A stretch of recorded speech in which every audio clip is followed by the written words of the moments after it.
but nevertheless we survive and survive. And look what a lovely book I've got tonight. It's Thinking Aloud by our guest tonight, Anne Murphy. And it's a magnificent book, and it'll be on sale later on our guest. Our guest, Anne Murphy, was born in County Down. She's a graduate of Queen's University Belfast and the University of Aberdeen. She lives and works in Kilkenny. She has 2 books published by originalwriting.ie. That's a collection of short stories entitled Strange Fruit, and her book of poems, Thinking Aloud, which we have here in front of us. Anne's first poem was written at her kitchen table and was inspired by feelings that emerged on the eve of her daughter's 3rd birthday. And I only fully converse myself with Anne's career when you think of it. Or she mentions there very calmly emerged on the eve of her daughter's 3rd birthday. But, ladies and gentlemen, I have to tell you that Anne, she lives and works in Kilkenny. She's a graduate of university. Where is it? Anne Murphy. She has 4 children and 1 grandson. Give that girl a bull bust.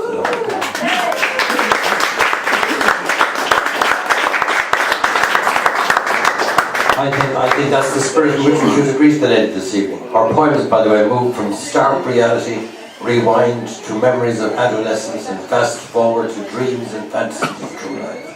Messages sent and received as randomly as a message in a bottle. A knock on the door of the family home in reply to an ad to let accommodation many years ago marked the start of a friendship between poet and artist, Limerick-born Anne Maloney, who is with us also this evening. And let's give you a very special clap to Anne Maloney, please.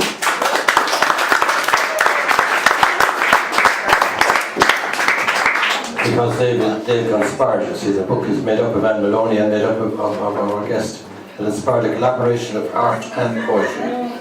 When poet Anne Murphy made her stage debut as a fringe event in Kilkenny Arts Week, Liam Murphy of the Munster Express had this to say: in a setting of the washing on 2 clotheslines, she sat on a high stool and created a Shirley Valentine mood of letters, old friends, children, wonderful, and 100 miles from official voice and published precise prose.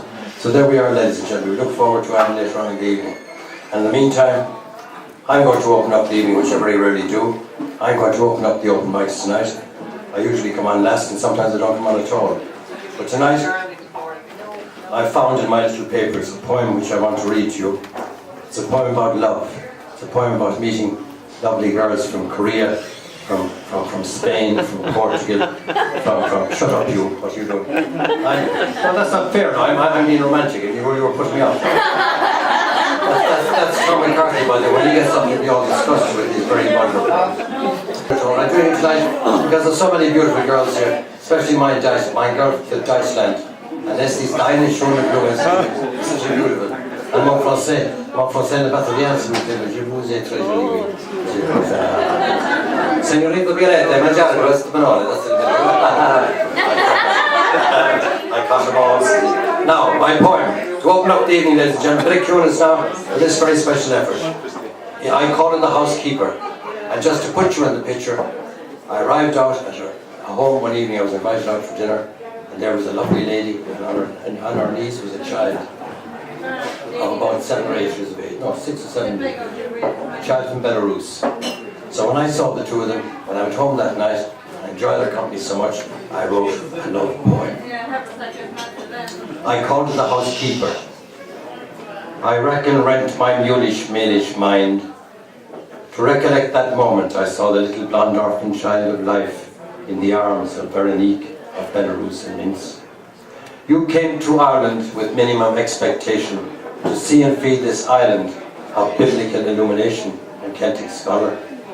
Passionate Christian monks and missionaries of Yeats, Joyce, Wilde and Beckett, Kennedy, Seamus Heaney, and of course Desmond O'Reilly, and also men. Poetry, music, writing and painting, revolution, resurrection, invasion, hypocrisy, laughter, wealth and cultured poverty, romantic paradox, puffs, liars and cheats, priests, reverends, Jewish rabbis and Islamic jihads, Jehovah's Witnesses and Mormons, and also men, all flogging their different versions and variations of miserable conceptual historical inadequacy in this land of so-called saints and scholars and minimal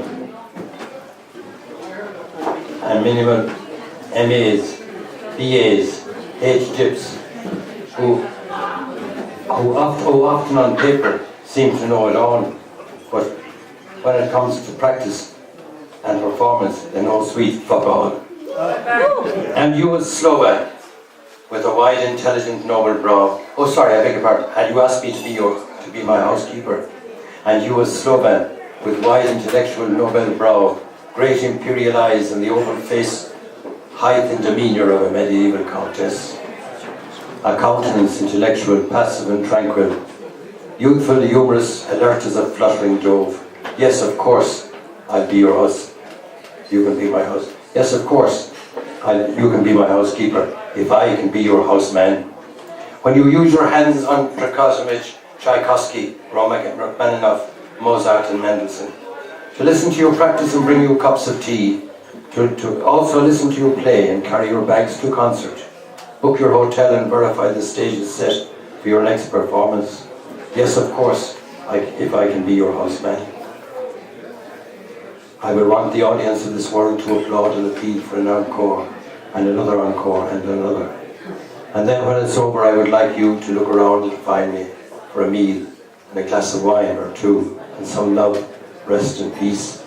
And then a little more love in the morning before I bring you tea and some buttered toast. Maybe I will make you laugh, maybe I will make you cry. How do we know when we've not tried? Bring back the child from Belarus. Let me see you smile at her. Let me touch her hair. Let us all play games together. Let us look at the moon and stars and at ourselves. The sun and snow, the wind and rain. Every day and night we are alive. Then maybe we can build a house and make a home like the birds and bees, grow a tree and plant a flower every spring to eternity and beyond. Yes, of course you can be my housekeeper, if I can be your houseman. Thank you very much.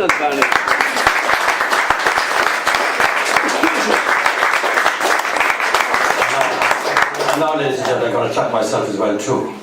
Now the next poet we have up in our open mic session this evening to entertain you is a very, very charming lady. She's an absolutely beautiful girl, and she'll be very, very cross with me now for inviting her up so early, but I'm going to do it because she's full of charm. Sheila, or down with this back. Thank you very much.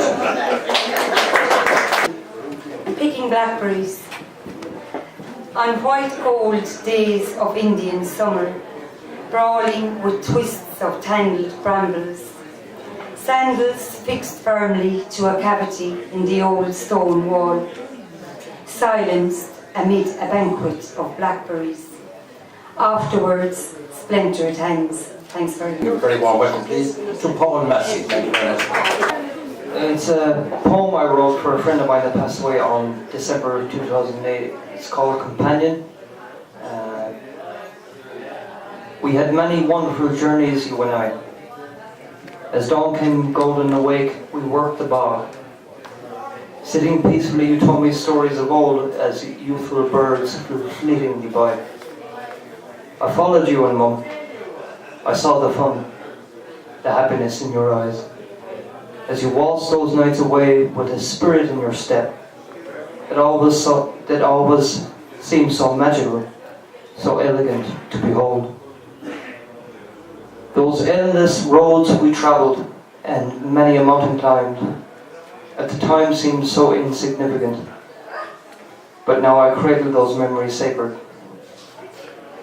I know now it was never the destination as such. It was more the lessons and the journey itself that was important. But the hourglass was pierced, bleeding precious time. That morning came, and with it that mysterious main event, coming like a rude stranger, an unwanted guest, the most coldest and impersonal intruder. At that moment, at least it seemed like that to me. However, now I know and understand it a little bit differently. It was an honor, my friend, to hold you for that final journey. And although I have lost sight of you, Thank you. I have never lost sense of you. You seem to embrace that moment and rested your presence upon a point outside the door. It was a privilege to be there with you, and an honour to accompany you at least part of the way. For my friend, my pal, my companion, Mr. Patrick Wright. It's a very arduous task when you're writing about somebody you've missed and somebody that's gone away from this world. But that's the way life is, and that's what poetry is all about. Ladies and gentlemen, I'd ask you to give a very warm welcome to a very special lady in the Whitehouse here. She's been a great poet for us here for many, many years now. Give a very warm welcome to Claire Dollard. Thank you very much. And I've no poem of my own, but I was reading New Irish Fiction just yesterday in the paper, and I tore this out and it's in my pocket, so I'm going to read it because I thought it was a beautiful poem. It's called Cell by a lady called Jessamine O'Connor. She's from Dublin. The dry embrace of other people's children when they visit my room. White, blue and bare. No fun for anyone in here. Old woman in a straight-backed chair. They stare. I wonder what they wonder. My face blushes like crushed paper. Down in my lap, crinkled fingers turn. A stiff white hanky, my own. The only hands I've ever known. Nieces, nephews with their children. Grandnieces, born into loudness, bred in little cluttered houses with love, anger, mistakes, passion.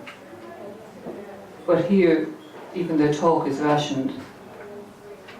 And the piercing quiet of this room stitches shut everyone in it, which is me now. My annual relations seemingly have completed their visit. Tour of duty, overture. A sober green plant on the window ledge opens to receive my mouthless rage as I'm tethered to this chair by decency. Unanswered years scream at its leaves and paint these walls in mute fury, shattering the white reflected room. A white smocked shape sits in the black glass gloom. Upright in solitude, she watches me, my only company. Though the old gold-clad man's face, who I've never met, hangs overhead, and a pair of well-tended practical shoes snuggle every night under the single bed, where my pillow screams and sheets stay clean. These decades started as days and weeks. I used to be young for a long time, avoiding what used to be youthful things. Now I'm old, my flesh is weak and worn, though it's never been used. Sinead, thank you. Thank you. A beautiful presentation too. Here we are. It's so that you know it. It's in the. I'm correct, aren't I? That Claire, you said it's in the Independent. With the weekend edition of the Independent. Cell by Jessamine O'Connor. I just hold it up for you there so you can see it runs the final. It's a powerful poem. And there we are. And thank you very much indeed, Claire Dollard. Give her an old boot of us there.